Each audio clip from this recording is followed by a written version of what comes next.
All right, so I got myself a new laptop, and I got a new laptop because my old one basically completely failed on me. So, not for the best reason, but as it turns out, hopefully, I imagine that the recording quality should improve a little bit further, just based on the fact that the other one was in such poor shape.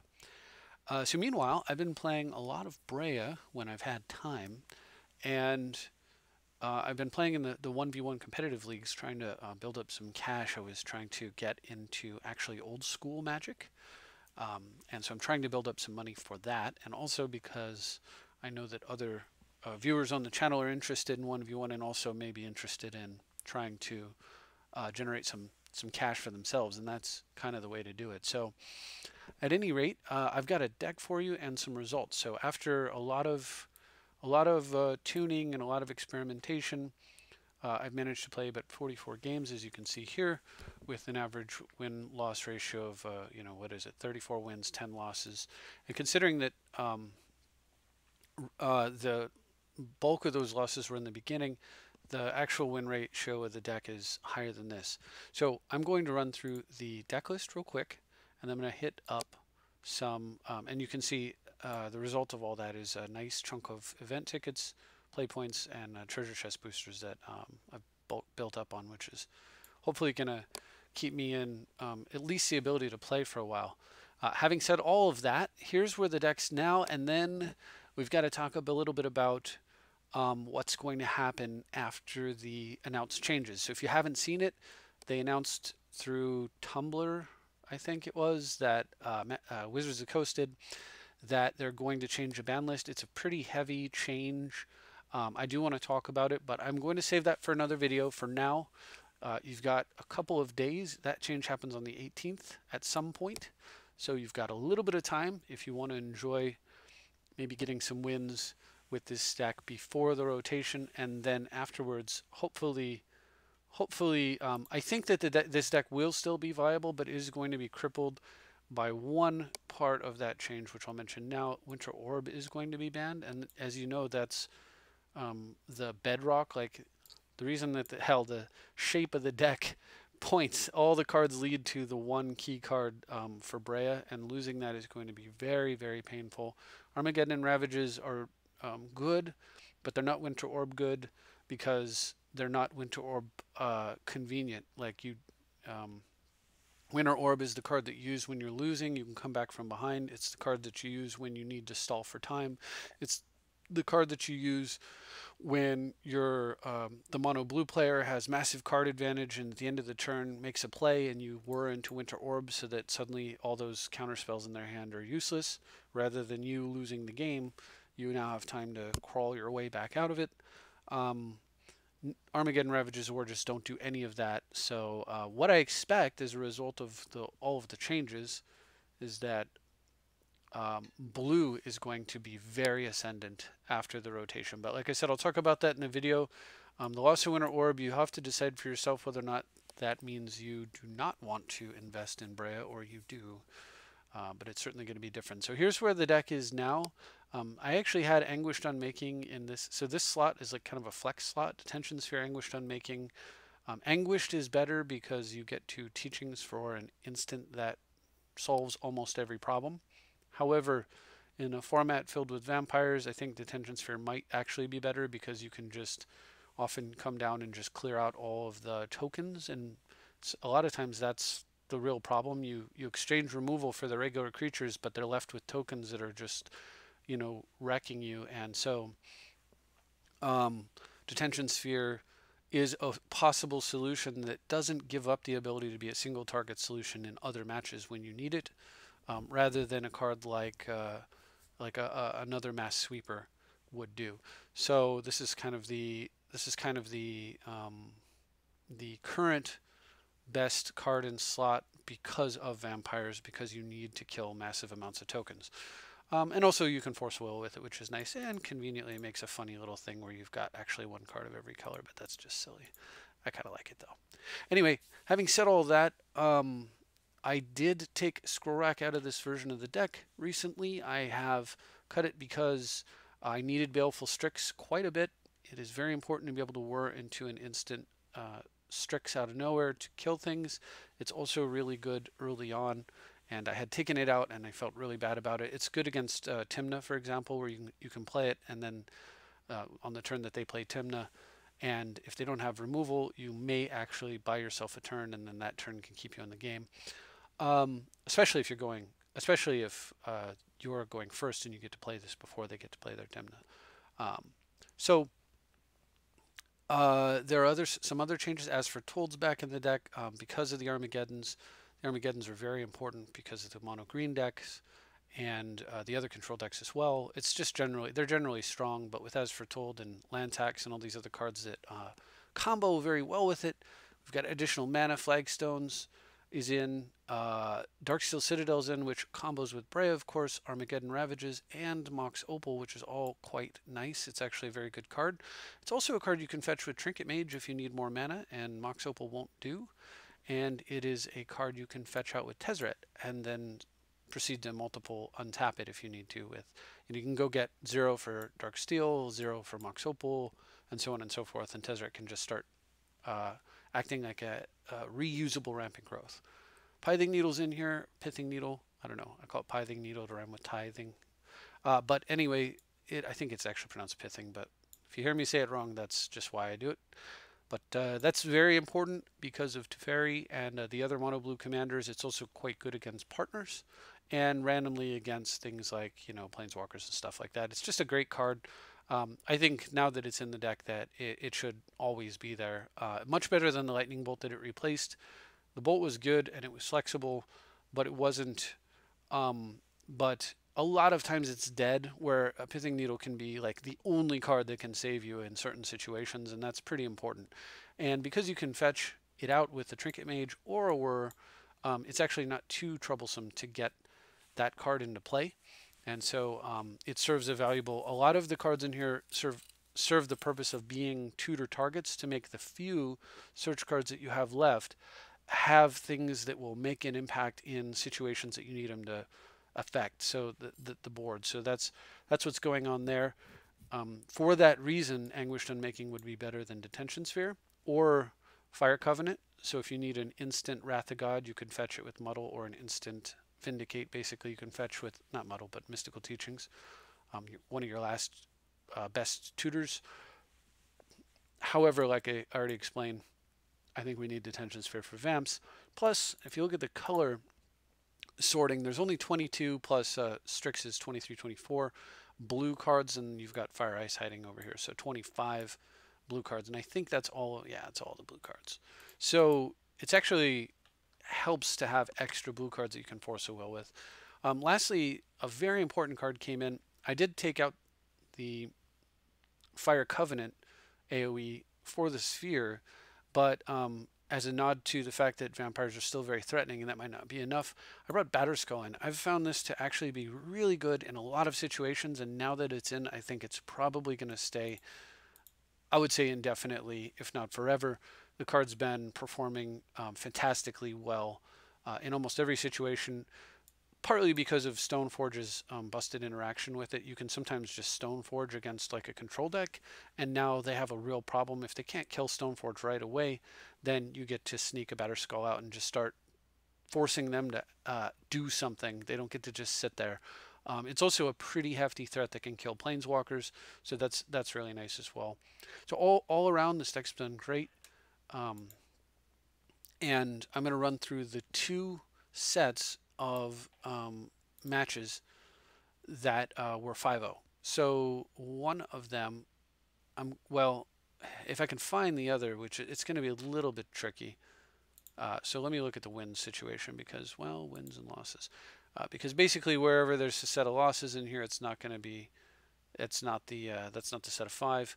So if I can remember where that's located, then I think we're good. And I'm pretty sure that it's this one right here. Yeah, so there was 726 and then 750. 1, 2, 3, 4, 5 is actually the block of 5. So I'm going to hit those first.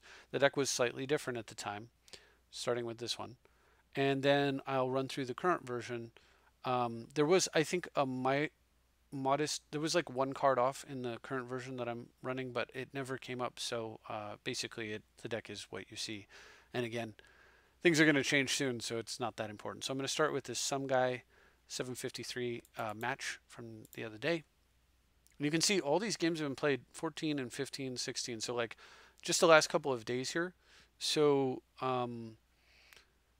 the the uh, the deck prior. So basically, when I got my new laptop, I lost all the old games. But what happened is I really wasn't playing that much, and I've been trying to tune and tweak the deck.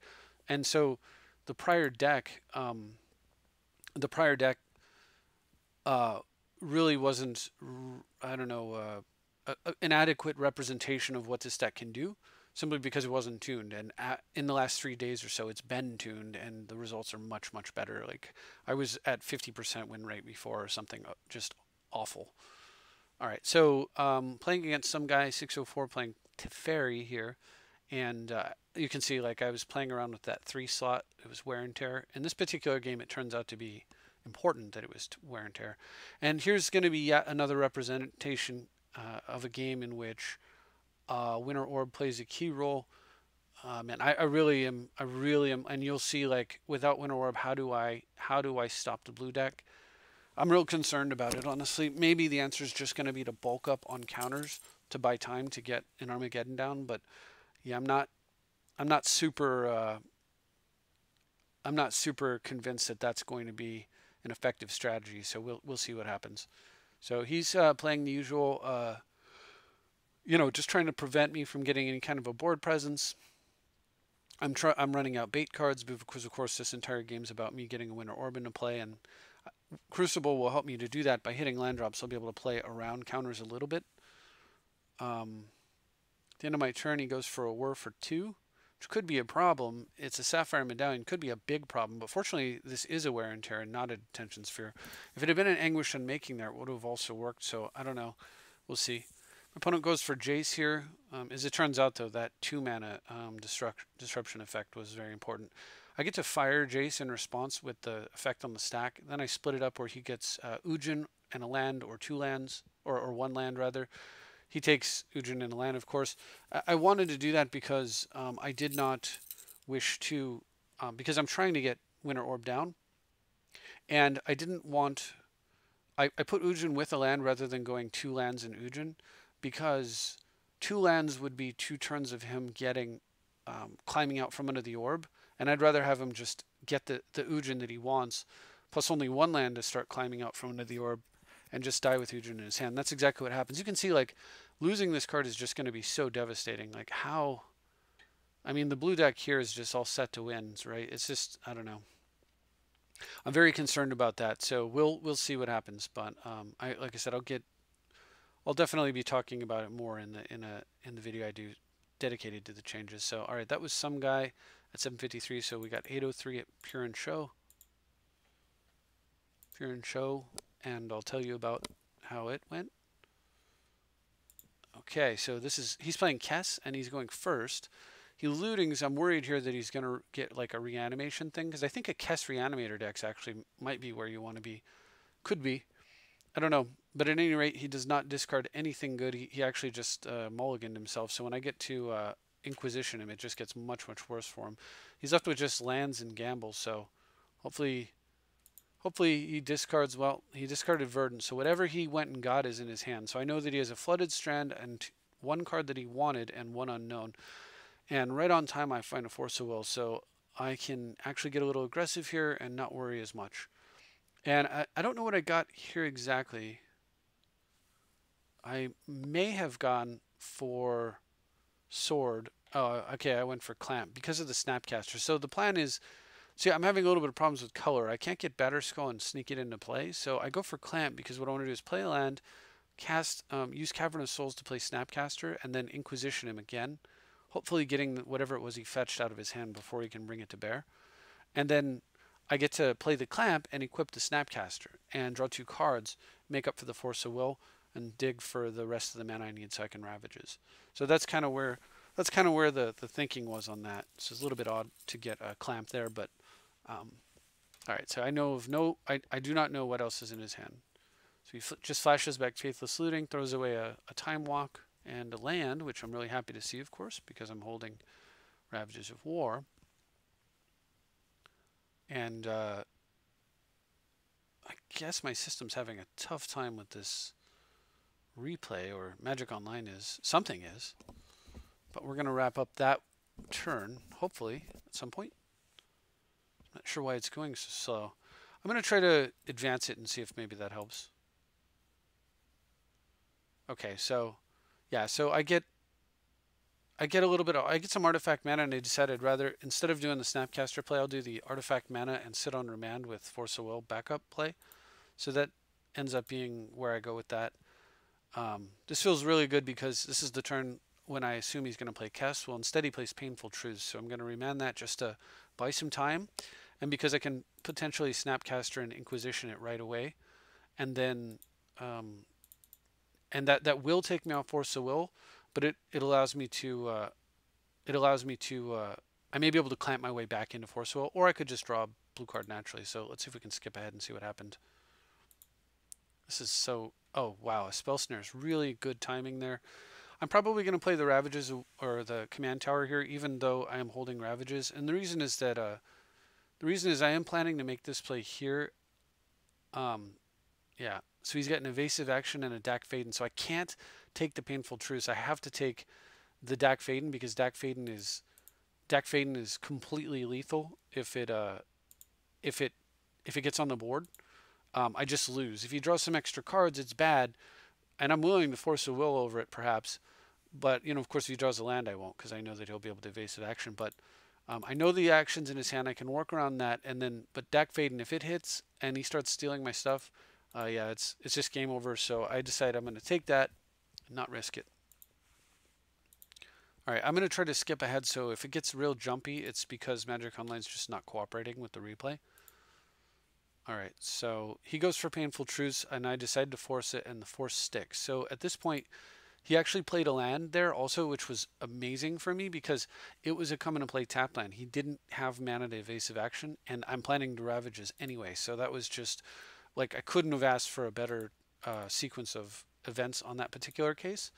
And then once I Ravages, the evasive action will do nothing. All right, so I probably am going to clamp my... Yeah, we're just going to blow it up. So he's going to blow it up, play a land, equip the Stoneforge with a clamp, and attack for 2.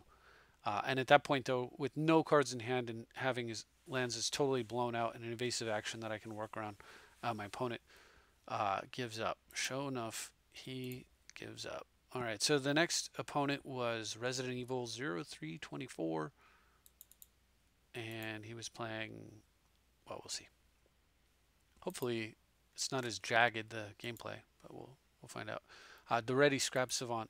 So here's certainly my opponent gets the looting right off the bat, so he's already setting up his graveyard for his Doretti, and my hand is very clunky. And then he gets turn 2, ramps out Doretti. I remember this being a very good game, and starts filtering through his cards. So I don't really have a lot of choices here. My draw is looking pretty atrocious for the speed with which he got his Doretti into play.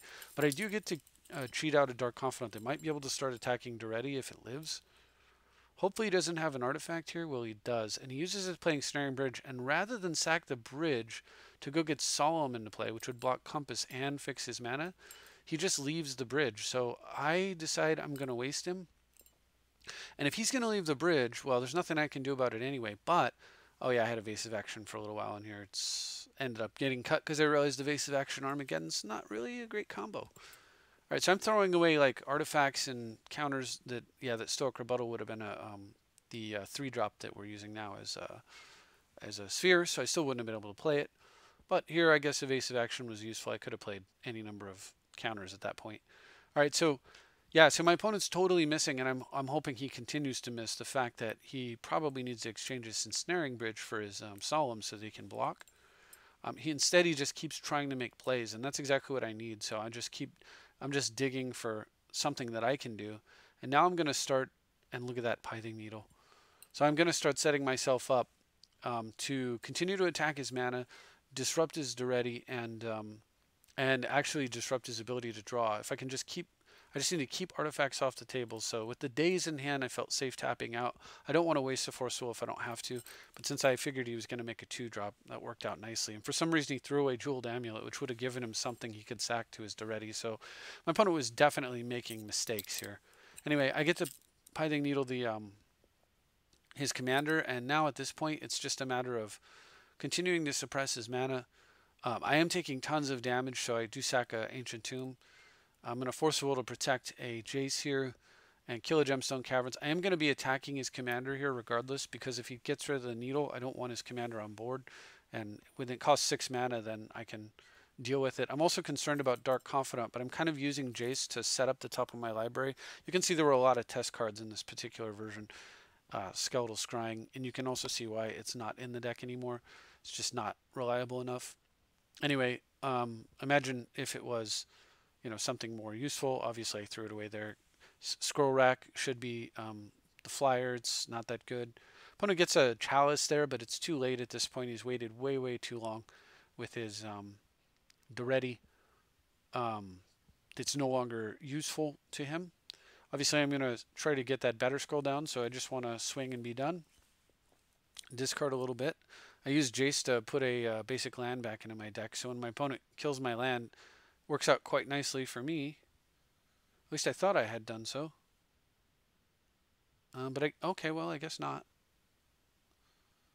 Alright, well, at any rate, I got a Cheetah Batterskull into play. My opponent has 4 cards in hand, so I should be able to start, Fire Covenant. I had so many test cards in here. It was also like I'd been playing for a while and I was frankly just making mistakes left and right. And I actually almost give my opponent this game. As you can see, I'm throwing artifacts into a Chalice of the Void. I cannot now attack with Batterskull. I'm forced to shuffle here in order to try to deal with pick up my Batterskull so that I can replay it. Hope that my Dark Confidant doesn't kill me. Thankfully, it doesn't. I start plussing up Jace. Like, I'm kind of flabbergasted that at 1 mana, my opponents managed to make a play every single turn without fail. Like, I'm like, what is going on here? So, just out of concern for the precipitously low life total that I have, I go ahead and immediately gain some life off of Breya, throw away Fire Covenant. My opponent gambles on his turn for a Lightning Bolt. Maybe he went and got something else. I don't know, but Gamble, he's still managing with just the 1 mana to keep his hand low enough that I can't Batterskull him. It's really crazy. And I decided I'm going to Inquisition because of whatever he gambled for, I want to take out of his hand because I'm a little bit worried about that. So finally he misses a play. I Factor Fiction, and as you can see, I'm ticking Jace up and using it. Here, Scroll Rack turns out to be somewhat useful because I'm not going to take any damage. But yeah, I'm ticking Jace up and using it to keep my opponent's mana suppressed to the best of my ability. Alright, so we're going to hit a land and a card. It's funny, but you'd think Dag Faden would be good against that opponent. Finally, however, I managed to get the Daretti down. And then make a play where I think that I'm going to be able to play a Mox Opal and forget a second time that Chalice. Like, this is definitely not representative of my best magic. At all. So feeling pretty bad. I just carry on with what's happening here. Tuck a Pyroblast. That was nice to see. Use a Scroll Rack so that, again, I won't be taking damage.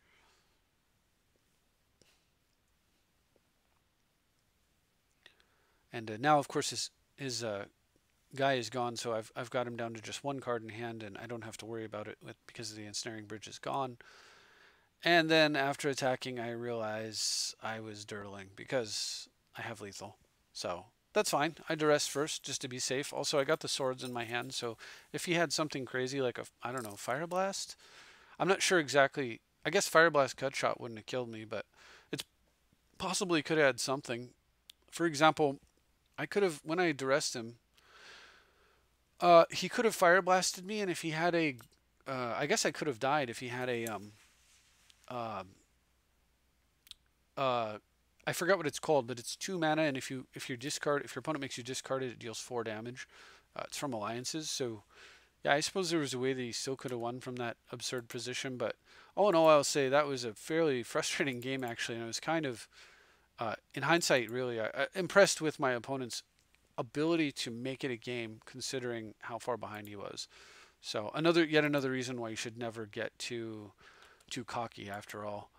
So here I'm playing against the Gitrog monster. I have Jace, and I think the baby Jace is actually terrible in this deck and has been cut.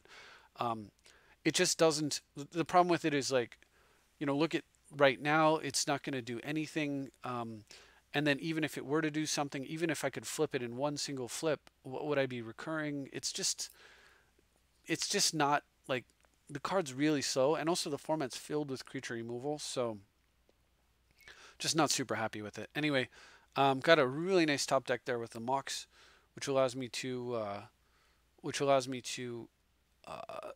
get in a situation where I can activate Shackles without feeding my opponent a land, without putting my Windswept Heath at risk. So go ahead and take his Deathrite Shaman right away, because there's nothing in the graveyard. He can't even tap it in response, which is kind of funny. So he's, I think, going to go for, Gitrog right here, and then he gets a Wasteland. So he gets to draw a card and kill one of my mana sources. But that doesn't matter much considering I have a Crucible in place. We'll just put that right back. Yeah, this version was just lots of slow, clunky cards that just don't need to be in here. So I've got Deathrite Shaman. I could hit his Wasteland, but I don't see that he has a way to recur it right now, so I'm not as concerned with it. He gets a Dakmor Savage that I did intend to remove, but I didn't realize how the interaction would work with the Gitrog monster's draw ability, and so I actually ended up waiting too long, and he got to Delve, so I didn't get to remove the Dakmor Salvage, which means that he was able to mill some cards into his graveyard, and he got to draw an extra cards off of the dredge effect because he dredged lands into his graveyard. So that was kind of bad. All right, so now I go ahead and just take out his Dakmor Salvage right away before he gets to draw the triggered ability from Gitrog. He's trying to restore a Wasteland here, and I decide that in response, I'm just going to kill his Gitrog monster, because that way when the Wasteland comes out, if he activates it immediately, I can't respond to that. He won't get to draw a card though. So, and now I've basically kind of walked the dog, getting him exactly where I want him to be in this game, having gotten him to extend as much mana as possible into play, and I can finally Armageddon with Flagstones and a Mox Opal that's active, and a Crucible of Worlds that's doing some work, and at that point my opponent scoops. I'm going to just keep replaying lands from the graveyard, hold these, and take it from there. So that was nice. Very nice conclusion to that game. And then lastly, SpencerBot. SpencerBot, if you're not familiar, SpencerBot 15 is the tournament leader for the format. He does play a variety of decks, so he's not just like a one deck player as I am. He's playing Kess at this point, and also a fan of the channel, which is pretty cool. So his strategy is informed somewhat by knowing how, like, the recommendations that I've made and the deck list that I have. So it makes it for a very interesting battle, because not that he has, like, not that that's unfair, like that's kind of the point of the channel, is like to try to put out information, and it actually makes I think he makes better decisions, and he has a better build, and so I get really pushed to the limits here, and I like that. I think that's far more interesting than having just easy wins, although I'll certainly take them when we're playing for money. So I kind of like set up a bit of a trap there where I was able to kind of take out, or have him, he burnt through a Braid already, and I was able to take out K-Command in order to get Shackles on the turn that, the turn following his Kess, which is what I was looking for. So when he actually plays Kess and I steal it, the problem he faces now is he could Deluge and kill his Kess. That doesn't do too much good for him at all. He can't Temporal unless he actually drew a land there, but if he does, I mean, what of it? I guess he can Deluge with counter backup. But he's still in such a horrible position, and then I've got Crucible running. So if he had done that, leaving counter up, I could have just played a land and cast Breya, most likely. He counters I Daze. With 2 mana up, he can't really play Kess. I've got Shackles and Breya at that point.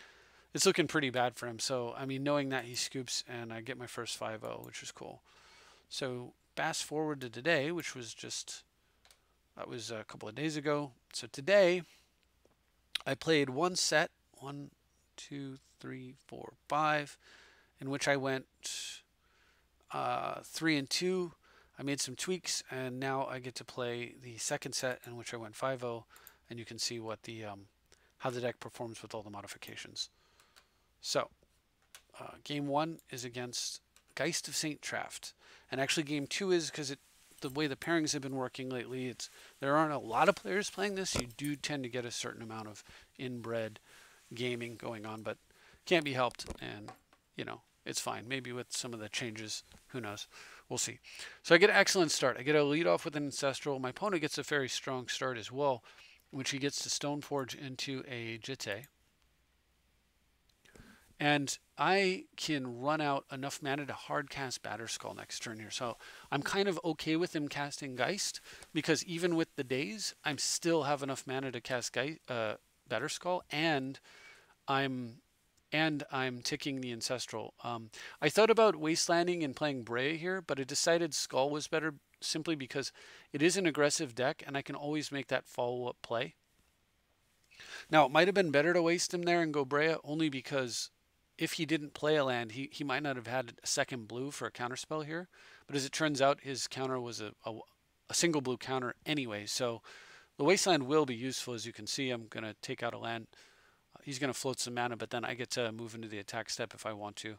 Yeah, he just uses to get that Jitte on the board. So I'm going to slowly use my living mirror universe to exchange life totals with my opponent. And I have exactly enough mana to play Breya and refloat that Ancestral, so I do. He realizes it's not too much value in equipping there, so he just Serum Visions and passes. I'm not drawing anything that I'm happy with, but I've got what I've got. So I'm going to send in the team. He's going to chump block Breya there, which is interesting that he didn't equip the Jitte if he was planning to chump block, but I suppose it should tell me something.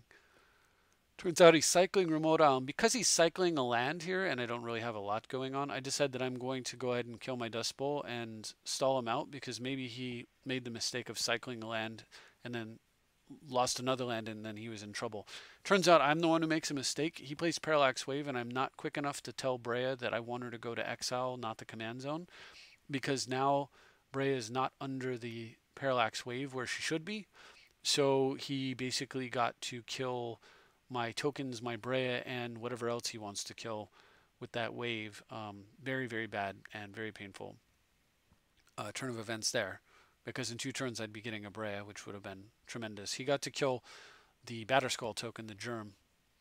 So from here, I could have disenchanted the wave and got my Breya back, or just disenchanted Jitte and waited it out. So I decide it's too dangerous to allow him to untap here. There is a Toxic Deluge on the top of my library, and I was really considering whether or not I want that, but I feel like I need to continue to hit mana drops. So I'm going to go ahead and just grab Mox Opal instead, and let's get that Jitte off the table before, it's just too dangerous. And this way I have two 1/1s and a 2/2 who can block Geist, so even if he does what I expect, which was exactly what he just did, I can still block and trade with Geist unless he can find a solution. Well, on his turn, he draws Open the Armory and uses it to play Steal the Godhead, which makes his guy +2/+2 and unblockable. And lifelink? No, it's +2/+2. Yes, lifelink can't be blocked. And I was thinking for some reason that it couldn't be targeted. Oh, it can't, because it's Geist. That's right. So I get to duress him.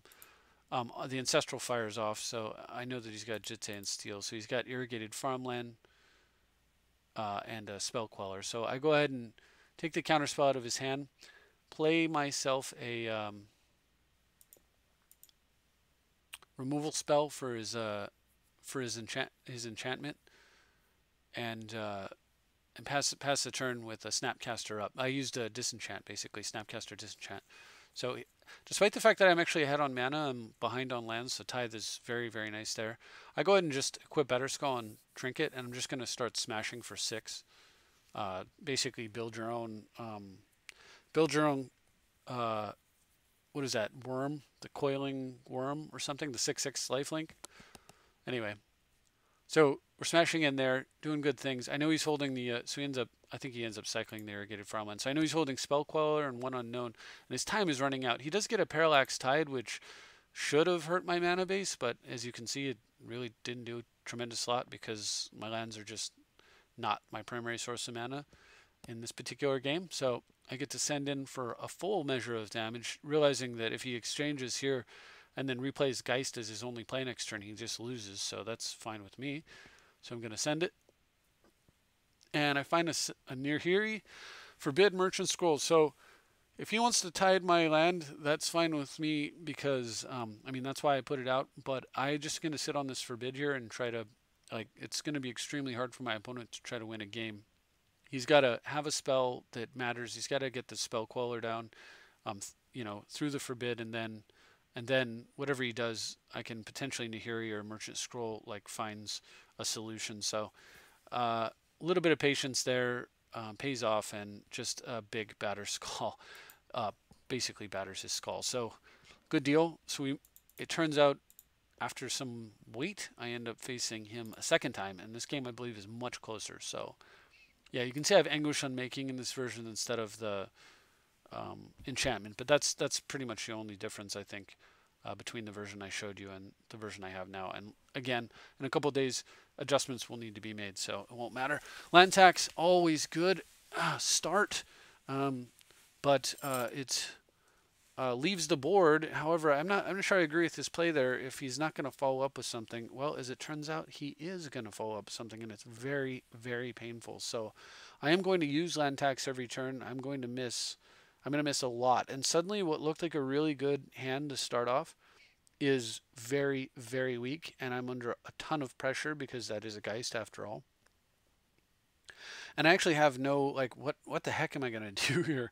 It just seems horrible. So I'm going to go ahead and, again, tax every turn, make an attempt, fail. I find a Marsh Flats. I have to connect with this Marsh Flats, and I need it to be black mana, and look at that, underground in the top. So I go for Bitter Blossom because the Bitter Blossom could actually have gotten me out of the problem that I'm in by blocking a Mind Sensor, and then in a couple turns, you know, killing a Geist, or even just preventing 4 damage per turn and buying me tons of time. After that, he wouldn't have been able to attack with the Mind Sensor, and then shortly I can just dual block the Geist and take it from there. But nope, not to be. Taxing again. Is there a basic land here? I mean, there's only 3 in my deck. Nope. But I'll draw one as the next card. All right. Okay, so I drew a land. So now I'm just trying to decide. I was thinking Kaya, I was thinking Commander. Commander solves the problem, but I really need to make sure that whatever I play actually does something. So I'm going to go for Address. He has a counterspell, so it does not. But I can at least stack Fade and Dig, so I do that. I throw away Verdant because it seems pretty weak under a even Mind Sensor. I throw away Kaya because it's kind of dead on board, and Confluence might actually do something at some point, and Snapcaster is a way to actually block his Geist, possibly. So trying to tax again, failing again, and drawing a Jitte, which is really nice. So glad I kept the Snapcaster. The Dak Faden also bought me some life. So I play Snapcaster and it resolves, surprisingly. So I'm going to go for a Duress. But it has Path. I search and no dice. I don't get an island, so Mind Sensor is just censoring me once again. I mean, against most decks, I imagine that they would have lots of basics and it wouldn't matter, but against me, it's just, as you can see, just insanely brutal. So finally, I've stalled as long as I can, and I have to hope that he's out of gas, and he has an oust. So he sends in his team. I do get 3 life there, but finally I can get rid of that damn Mind Sensor. So I'm going to eat some damage here and go to 4, but I need to go to 4 because Jitte, and then I make a huge misclick here because I'm so busy not drawing, and I don't go get 2 lands. And my deck rewards me by having the top card be Ancient Tomb, which allows me to play Breya and stop bleeding at 2 life. My opponent stalls out for a turn. Sends in Geist because he has Cavern of Souls and he's got plenty of mana, so this is good for him. I'm going to go ahead and just trade a Thopter, or in his mind this is good for him. I guess he's going to try to wear me out. And I can understand the thinking here, but it is nice. I'm willing to trade a Thopter for that. Now this time I finally do not misclick. So problem is I've got an Ancient Tomb providing me mana. I'm at 2. I get to actually look at my deck and search. As foretold, which will be really strong if I can get it into play, and I can get it into play with the Jitte, so I'm gonna. But for some reason, I decided to play the Talisman here, and I think it was because I wanted to keep up the ability to activate Breya.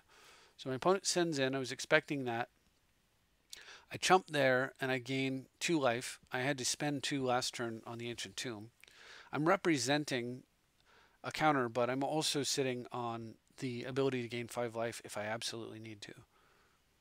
All right, so not going to be taxing anymore. Again, this version doesn't have scroll rack, but it's got lots of good things going on here. All right, I'm going to go for a map, and it sticks, which is great. So let's go get Wasteland. This way, if I can get his Geist off the table at some point, then I can get him to a position where the Mystic Confluence will be all right. So I send in, and my opponent Vapor snags. I have to sack my mana source, and I have to gain 5 life. If that thing goes back to my hand, I'm in big trouble. And I decide, instead of casting As Foretold, I'm going to move the Jitte over because I need more counters, because I'm just taking so much damage. So he sends in for what would be a lethal attack, but I've got 1 more turn of chumping, and I at least am going to gain 4 life off the Jitte. He's got 1 card in hand, unknown what it is. It's a land, excellent, so I can at least play with perfect information this turn. Chancery is nice because it might work with the Tomb. I can finally get Breya back down on the table going to 1, and then hopefully I'll be able to pick up that Tomb with the Chancery. He has Parallax Tide. Thank goodness it's not Wave. Okay, so I'm careful this time, but I'm letting him, he's doing his thing. And he does not wave out everything, which is actually matters. So I'm able to gain some life right away, which gives me an Ancient Tomb activation to equip, and enough mana to cast an As Foretold, which is really nice because it just picked up a Ravages of War. I'm going to send in with Thopter at 1 life, and Jitte is going to start providing me some breathing room. After combat, I get to play Chancery. Now, I understand that he has Parallax Tide, but that's okay. If he wants to fade it out faster, then I get all my lands back.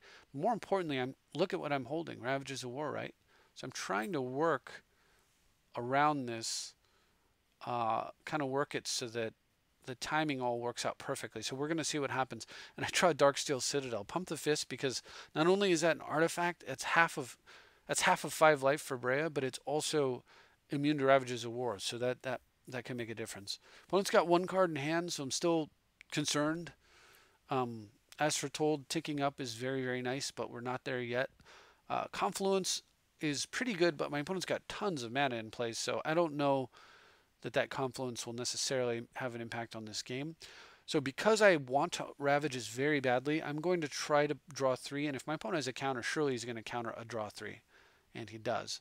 And that's what I wanted to see. Well, I didn't want to see it, but that's better than what it could have been. So I send in with the Thopter, and I'm going to go for it. Right now, with Parallax Tide on 0, he gets a land because he had Flagstones out. But Parallax Tide dies, and whoosh. I actually have Force of Will mana up, and thanks to Jitte, I can use it too. Opponent goes for Stoneforge. I'm going to tap that Ancient Tomb for the 4th time while going down to 1 life, I think it was. As Foretold's up to 3, so in a minute, I'm going to be able to actually sack Breya. And I realize I can actually send the whole team right here because I have so many counters that if he doesn't block, he's going to take, well, he decides not to. And I guess it makes sense. With Counterspell in my hand and As Foretold, I got a free counter.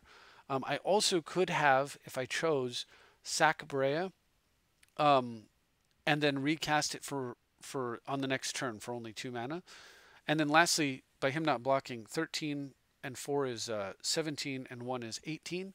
And then I just sack 2 guys and he dies. So I basically just putting him in a position where he has to kill his commander, at which point the game's hopeless, right? So I was really proud of that. Like, I felt like that was an amazing game, and hopefully you enjoyed watching that one as well. And we move on to game 3, and this one was again against SpencerBot, but this was on another day. I think he's got even more wins tucked under his belt now. The guy's killing it. And in this case, he's playing a Laurel. So I get a first turn, I get to win the die roll, which is nice. He does a Temple of Deceit, and I think he goes bottom with it. Yeah, he goes bottom with it. Doesn't really tell me that much, but I mean, it could be something, right? And I get a very lucky Trinket Mage off the top, which allows me to speed my way into an expedition map. And I'm thinking map would be very good there because Oloro doesn't play a lot of creatures typically, and I could go get myself the Monarch, and then from there I think I'm in top shape. Anyway, he's got an Arduel's Bloodfast, which is kind of insane with Oloro. So I definitely need to disenchant that. And I'm going to smash him with Trinket Mage and pass. I'm not using Wasteland here because I'm also missing land drops. I get to duress him, which is really nice, and then he memory lapses a duress, and then I stupid magic online. I'm trying to remand my duress, and instead I remand the memory lapse back to his hand. So I end up seeing that his hand is what you see there: Vindicate, Light of Day, which prevents black creatures from attacking. He uses a Vindicate up, a lapse, a Snapcaster, and a Daze. Anyway, because he's set up the way he's set up, and I draw a talisman, and he tapped out for Vindicate, I'm able to play the talisman. I'm able to wasteland his white and get Dark Confidant on the table. And at this point, he's got, from what I can see, nothing in his hand that can address a Dark Confidant. And if he finds something, it'll probably be white. It'll probably be a white card that solves a black creature problem. And he just used his Vindicate up, so that's why I finally pulled the trigger on the wasteland. Plus, he missed land drops, and it was time. But again, the reason I was holding it is because I thought there was a chance that I might want it with 5 mana. I could go Duress into Armageddon, at which point using the Wasteland would be silly because it's going to die to Armageddon anyway.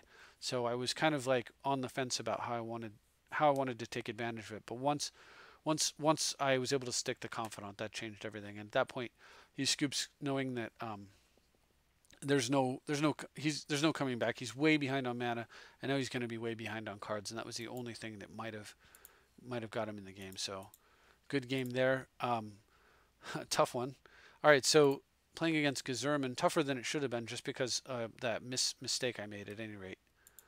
All right, so he's playing Geist to Saint Traft again, and this guy gets a first turn Surprise and Scary, which allows him to play a turn 2. It's quite scary actually, but I have a I won the die roll, so I get to develop early, and so this allows me to get 2 different sources of blue, and I have both Spell Snare and Pierce, so I'm feeling fairly safe here. Not 100%, but there aren't that many things that he can do here that would be a major problem for me. I mean, he's attacking, but it takes a while for the guys to really, affect things. So with that in mind, I'm going to go ahead and disrupt his mana base. I was hoping he would use that Scary and then I would counter and he would lose 2 lands there, but he doesn't take the bait. So for whatever reason, maybe he's got enough lands in his hand. So that bought me some time, but the other hope here is that I draw a land because then I can make a 4-drop backed up like double counters. Instead he goes for Orum's Chant, and I think long and hard, and I decide I'm going to Spell Pierce it because if he uses the Scary, then I've at least Stone Rained him, which is what I'm trying to do. And if he doesn't, which he did not, then I can play Breya with Snare up, and if he has a 2-mana counter, then I've got an answer for that. Instead, he's got Oust. I did think about that for a while and decided to let it go, and then he sends in with his commander here. It's a little weird to me, so does he have a trick here? And if he does, is it 2 mana? Well, he does have a trick. It's not 2 mana. I can't stop that. But I did get rid of the Scary, so he's in a worse spot here, and with a very nice top deck there, I'm able to get Breya down with, again, Spell Snare up. And I leave the Volcanic up because it represents possible Pyroblast or Lightning Bolt, and I'd like my opponent to think that that's what I've got. Instead, he's got a Path to Exile, so he just keeps making this harder and harder for me to stabilize, but at least I get to fetch even more mana with that. Silences me, so he's buying yet another turn. All right, well, it would have been a nice turn for me too. I'll wait it out. So it effectively is a time walk, and if he were attacking right there, then these stall tactics would be lethal or near lethal. But as it is, it's just card disadvantage for him. It doesn't turn out to really pan out for him in any way. So I go ahead and get a Duretti on the table, and the reason I'm playing Duretti here is if he wants to fight over it, I have Snare. If he taps out with a 3-mana counter, then I can play Jace and punish him, but he doesn't. And with Duretti in play, I can start ticking up and just make a wall of creatures that his Geist is not going to be able to swing into effectively. And so with that in mind, I go for Jace to see what he's going to do about that. He does nothing, so now I'm going to try for Agite. He has a snare. So I'm going to counter that. He's got a pierce, but I've got 2 mana up, so I'm going to go ahead and pay for that, costing him even more cards. And then he ends up, I think, yeah, force spiking me. So, but still, that was a good exchange for me. I got 3 counters out of his hand and only 1 counter out of my hand. So that was a really good deal. Jitte is a great card, but it's not necessary here. And so I've got Jace rolling, Duretti rolling now. I draw Kaya. Let's add some more planeswalkers in the mix. I'm gonna punish his card disadvantage by taking massive chunks out of his hand percentage wise. Become the Monarch and pass with a wall of blockers. As long as he doesn't clear my blockers, I'm in great shape. And I do have a spell snare up, and I leave the island because he can't kill that. However, with a wasteland and to make a play. However, he's got Aqueous Form, which makes his creature unblockable. So he sends in at me, I guess, to become the Monarch. Yeah, and then sends his 4/4 at Jace. Well, I'm going to chump block to keep Jace around. But now he can continuously take the Monarch back. And I only have 1 Thopter left that I can use to take the Monarch back. Again, he's also taken some of the sting out of Kaya. But I managed to Jace my way into a Nahiri and a counter, which was very important. And so I can get Nahiri down and clear out that Aqueous Form.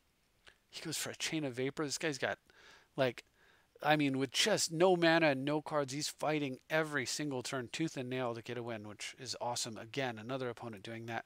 But I'm able to tutor up a Mana Leak and counter it and get the Monarch back. It exiles his inability to be, unblockable. And unless he's got something tremendous here, I'm going to win the game. But just in case, I go ahead and ultimate Duretti and make triple Thopter blockers. Also, so like he could have swung in and killed one of my Planeswalker right there and decided he was going to exchange, Geist for a Planeswalker. I didn't want to have any of that, so that's why I gave up a Planeswalker, Duretti, but I did that knowing that I was going to get something in return, which is much better than a Planeswalker of his choice with nothing in return, because I had to tap my last flying blocker, so his Angel I wouldn't have been able to block. So Duretti, triple Thopter allows me to get a wall of 1/1s from my opponent. He cannot deal with all this, and he scoops it up. At this point, we've got triple Planeswalkers running, so it makes a lot of sense. But had that not happened, the Skull Clamp was about to go completely crazy, drawing 6 cards off those constructs. So at any rate, it was a win. And finally, there was this game against Ivan Tortuga, and he is playing the dreaded Edgar Markov. Anyway, so fortunately I do win the die roll, so I do get to go first turn command tower with no other play. I've got a little bit of a clunky draw here. My opponent gets to put 3 power into play on turn 1, followed by him to Torok. And luckily, so he takes Spell Snare, which I would have used to counter him if I could have, and Pithing Needle, which is the one card that I would have preferred he take if I had to give him a card. So it worked out quite nicely for me, because I'm still sitting on my Disenchant and my Mystic Confluence, which I deemed to be the more important cards at the time. Anyway, opponent gets an Olivia Mobilized for War, which is a big threat because it allows him to discard a card whenever he plays a creature to give it +1/+1 in haste permanently. He plays this 2/2 who, whenever one of my creatures dies, it grows. It has indestructible. I have to use Jitte counters on it. I thought about killing Olivia if he would have blocked with Olivia, but he didn't. He just blocked with a regular 1/1. So my turn, I'm going to play Breya here. Hope that he doesn't do anything while I'm tapped out that's too painful. Well, he makes a pretty painful play. So he plays Heir of Falconwrath, which he can discard to make a +1/+1 with Olivia and haste, and then 4/3 flipped. And then Zealous Persecutions me for massive amounts of damage. I have to attack here, and I'm just drawing complete garbage. And it looks like the game should be over, but I end up making a really awkward play here. I actually have to gain 2 life with the Jitte and sack it in another card to kill his heir, and then play a Jace and bounce his guy. So the thing about bouncing his guy is he's going to replay it, and he's going to get more tokens from Edgar. So this is really nasty. But by bouncing his flyer, Jace gets to live for another turn, and maybe I can do something here. Like, all of this is just sheer desperation. So a lot of desperation, a little bit of perspiration, I guess. Anyway, so I get to finally hit a 5th land drop, but I'm down to 3 life. So if Olivia hits me, I lose. Luckily for me, his commander has haste, which incentivizes him to play it prior to combat, which was very important because if he waited till after combat, I'd probably lose the game on the spot. Now, with that, I can bounce his 3/3 flyer who would kill me, one of his tokens who would have killed me, and counter his commander who would have killed me, and I get to kill his Grolda's, so his last threat that doesn't respond, that doesn't die when Jace bounces it, and would only produce more tokens. And with that, I'm able to actually play the key card, the marquee card for Breya, which is Winter Orb, which is going away. It makes me very sad. Opponent plays a ritualed out Sanctum Seeker under the orb. As you can see, like, you can have game under an orb. I end up having to counter that and bounce the Winter Orb. He gets another token, but I'm able to bounce it because I plus Jace earlier, just because I knew that I was probably going to be bouncing more tokens because every spell he plays is a threat. I can gain 5 life. I can become the Monarch, but I'm trying to kind of clear the board and get to a... I need a turn where nothing happens, and then I think I've got it. But unfortunately, I don't get that. He has a play again with the Olivia, and I knew he had it, so, you know, I was working towards it, but I think a little bit here and decide that the way to do this is I'm going to Snapcaster the Cryptic, counter the Olivia once and for all, and then bounce the Winter Orb again because I need to continue to pin him, or his commander's just going to wreck me. But at the same time, I need to I need mana this turn. So cheating the orb 3 times in one game matters. All right, and finally, I'm going to sack the orb at the end of his turn and gain, or during his upkeep, and gain some life prior to him drawing a card so he doesn't bolt me in response. Because now I actually found myself at Tezzeret, and that Tezzeret's going to allow me to get a Mox and play a land and blow up mana. And at this point, I like my board. I actually send in with Breya. I get to Tez into Mox Opal. I get to play a land, duress my opponent. I see nothing useful in his hand. I send the entire team. He ends up trading there, which I was good with because now I can go get an expedition map into play, which I think is important. I'm just developing my mana base further, using Jace to prevent him from hitting land drops, getting more artifacts into play, hitting him for damage. Opponent's at 5, ultimate Tez, and smash for lethal. And the last card in my opponent's hand was this Gatekeeper of Malakir. That's what I saw with the duress. So after all that, an absolute crazy game where I touch 1 life multiple times, play a Winter Orb, and get rid of it, 4 or 5 times in the same game. I think I played Orb, and I bounced the Orb, I bounced the Orb again. So I played the Orb, bounced it and played it, bounced it and played it again, sacked it, something like that. Anyway, just an amazing, like, fun game. I really didn't think that I was going to win that game. And the whole thing was based around a Winter Orb that, I mean, without it, like, how do you come back when you're that far behind? I mean, I'm really going to miss the card. I really think they're making a huge mistake by cutting it. And I think that we're all going to pay the price in a format that's going to be dominated by heavy counterspell decks. Because once the land destruction plan doesn't work, you only have, at this point in the game, you only have, like, there's almost no ways to stop a commander. You've got, like, meddling mage effects, and you've got land destruction, and you've got counterspells. And if the land destruction's going away, meddling mage effects might help a little bit, but, you know, there aren't that many, and there aren't that many good ones. Problem being you can't fetch them. So, like, if Sorcerous Spyglass would allow you to name a card and that card couldn't be cast like a meddling mage rather than a Pithing Needle effect, then we might have something. But without that, it's just very hard to stop commanders. So the natural response is going to be play more counter spells. And, you know, we already went through this once. I don't know why they're doing this to the format again, but whatever. All right, so that was the deck. Ended up in the last couple of days with the tweaks and changes. As I said, I've done very well. I picked up quite a few tickets, play points, and boosters, so I will have resources to actually produce more video content. And so look for the video in which I talk about the changes, you know, extensively, and how all of it I think is going to impact, and what you might do to try to get ahead. But I'm going to have to do that one tomorrow because it's quite late and I've got to work tomorrow. So thank you very much for watching. I hope you enjoyed yourself. and I will see you next time. Also, for those of you who are feeling generous and have the means, there is going to be a link to my PayPal account. I set one up finally, so anything you can do will help. And if you can't, that's all right too. Just enjoy yourself. It's just more of a bonus thing. And then lastly, I will get a deck list up on Tapped Out after the rotation once things settle in. So for now, you'll have to just use the screenshot here. I'll scroll down so you can get the rest of the videos under Volcanic Island. It's just the usual Wasteland, Watergrave, Windswept Heath, and Wooded Foothills. For some reason, I can't get Magic Online to make my lands. Like I guess I could get. Can I get small enough to fit it all in there? And if I can you even read it? Like if you're watching it on your phone, this is probably a little bit too small, right? So I guess I can do that now that I have a better laptop with more resolution. So I suppose I'll play around with that. Anyway, that's all I've got for now, though. Thank you very much for watching. I'll see you next time.